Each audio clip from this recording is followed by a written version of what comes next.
हरे कृष्णा सभी को। तो आज हम श्लोक नंबर 37 स्टार्ट करेंगे, लेकिन उससे पहले भगवान श्री कृष्ण की प्रार्थना करें और उसके बाद हम यहाँ से श्लोक नंबर 37 से स्टार्ट करते हैं। सभी लोग हाथ जोड़ लें। ओम नमो भगवते वासुदेवाय।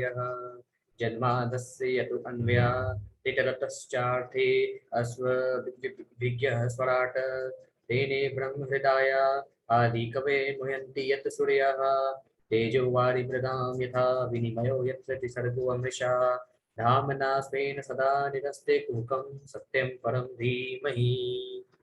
आगे बोलेंगे। नारायणं नमस्कृत्य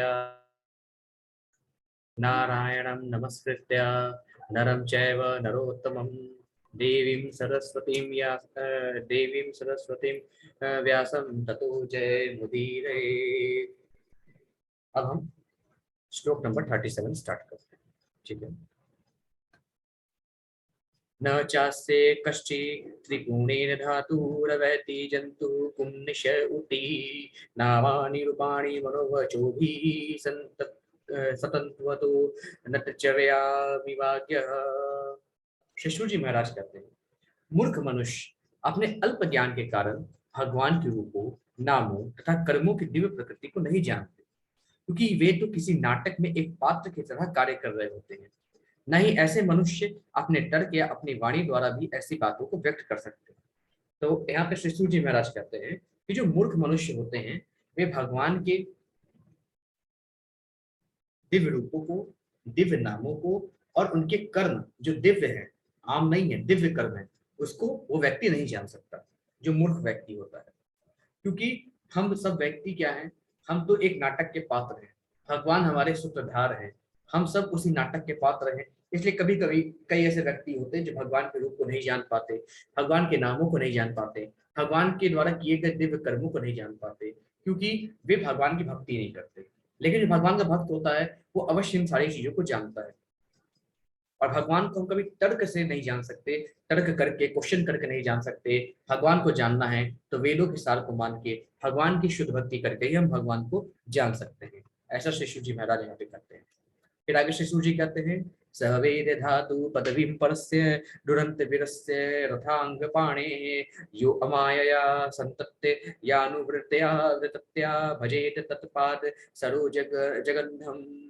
अब यहाँ पे शिशु जी बोलते हैं, जो बिना हिचक के अबाध रूप से अपने हाथों में रथ का चक्र धारण करने वाले भगवान के चरण कमलों की अनुकूल सेवा करता है, वही इस जगत के सृष्टा की पूर्ण महिमा, शक्ति तथा दिव्यता को समझ सकता है। तो यहाँ पे शिशु जी स्वयं कहते हैं कि जो बिना हिचक के अपने जीवन का सब कुछ भगवान के श्री चरणों में, चक्रधारी भगवान श्री हरि के श्री चरणों में समर्पित कर देता है और उनकी अनुकूल सेवा करता है, वही इस सृष्टि में भगवान की महिमा को, भगवान के दिव्य कर्म को, भगवान की शक्ति को, भगवान की दिव्यता को जान सकता है, समझ सकता है। ऐसा शिशु जी महाराज यहाँ पे कहते हैं। फिर आगे शिशु जी कहते हैं, अथेय धन्य भगवन्ति तथम यद वासुदेवे अखिल अखिल लोकनाथे कुर्वन्ति सर्वात्म कमात्म भावम न यत्र भूयः परिवर्त उग्रह। अब शिशु जी कहते हैं, इस संसार में केवल ऐसी जिज्ञासाओं द्वारा ही मनुष्य सफल तथा पूर्णतः ज्ञात हो सकता है, क्योंकि ऐसी जिज्ञासाओं से अखिल ब्रह्मांड के स्वामी भगवान के प्रति दिव्य आह्लादकारी प्रेम उत्पन्न होता है और जन्म मृत्यु की घोर पुनरावृत्ति की 100% प्रतिरक्षा की गारंटी है।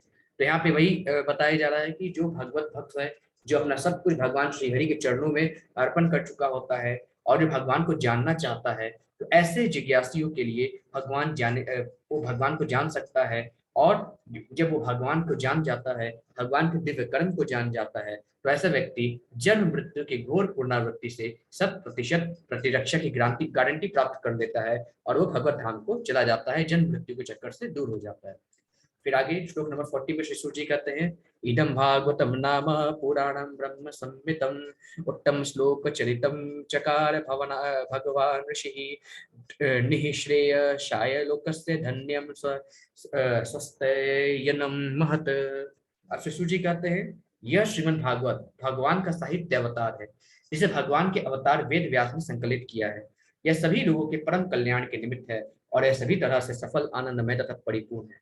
तो यहाँ पे श्री सूत जी कहते हैं ये जो श्रीमद् भागवत महापुराण है ये भगवान का साहित्य अवतार है, ये भगवान का अवतार ही है, जिसे भगवान के अवतार वेद व्यास जी ने संकलन किया है, लिखा है।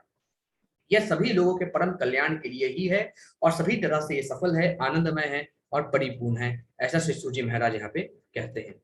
फिर आगे कहते हैं वो तदीदम ग्राह यामास सुप्तमात्म वताम वरम सर्ववेदेतिहासानाम सारम सारम समुद्रघृतम। अब श्री सूत जी कहते हैं स्वरूप सिद्धों में अत्यंत सम्माननीय श्री व्यास देव ने समस्त वैदिक वांग्मय तथा ब्रह्मांड के इतिहासों का सार निकालकर इसे अपने पुत्र को प्रदान किया। यहाँ पर श्री सूत जी कहते हैं कि स्वरूप सिद्धि में अत्यंत सम्माननीय यानी श्री व्यास देव ने समस्त वैदिक साहित्य में से, समस्त पुराणों में से सार निकाल के श्रीमद् भागवतम को लिखा और इसे अपने पुत्र को प्रदान किया, अपने बेटे किसको, श्री शुक जी को प्रणाम किया।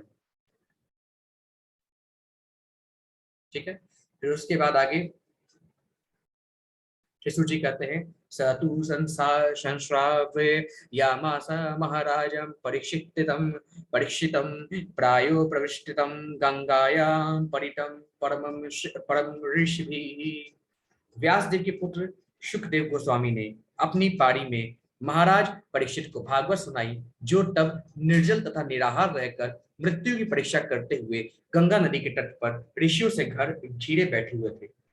यहाँ पे श्री सूत जी कहते हैं कि व्यास देव ने उनके जो पुत्र हैं श्री सुखदेव स्वामी जी, उन्होंने अब सबसे पहले महाराज परीक्षित को श्रीमद् भागवतम की कथा सुनाई और महाराज परीक्षित 7 दिन बिना कुछ खाए बिना कुछ पिए गंगा नदी के तट पर सभी में ऋषि महर्षियों से घिर के श्रीमद् भागवतम का पाठ कर रहे हैं, श्रीमद् भागवतम की कथा सुन रहे हैं, ऐसा श्री सूत जी महाराज यहाँ पे कहते हैं। ठीक है, फिर आगे श्री सूत जी कहते हैं कृष्णे सवधामोपगते धर्म ज्ञानादिभिः सह कलो नष्ट दृश्यामेशः पुराणाकोर अधुनोदितः। फिर श्री सूत जी कहते हैं यह भागवत पुराण सूर्य के समान तेजस्वी है, धर्म ज्ञान आदि के साथ कृष्ण द्वारा अपने धाम चले जाने के बाद ही इसका उदय हुआ है। जिन लोगों ने कलयुग में अज्ञान के गहन अंधकार के कारण अपनी दृष्टि खो दी है, उन्हें इस पुराण से प्रकाश प्राप्त होता है। तो श्री सूत जी कहते हैं यह भागवत पुराण सूर्य के समान तेजस्वी है। यह जब भगवान कृष्ण इस धरती से अंतर्ध्यान हो गए थे तो उन्होंने अपना स्वरूप श्रीमद् भागवतम में विराजमान किया।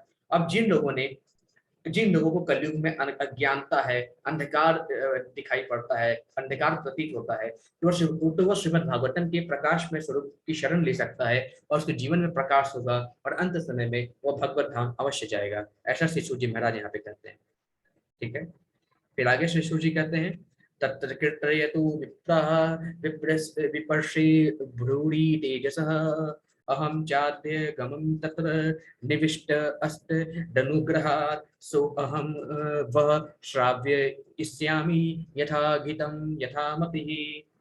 फिर श्री सूत जी कहते हैं हे विद्वान ब्राह्मणों, जब सुखदेव गोस्वामी ने वहां पर भागवत सुनाया तो मैंने अत्यंत ध्यान पूर्वक सुना और इस तरह उनकी कृपा से मैंने उन महान शक्ति संपन्न ऋषि से भागवत सीखा।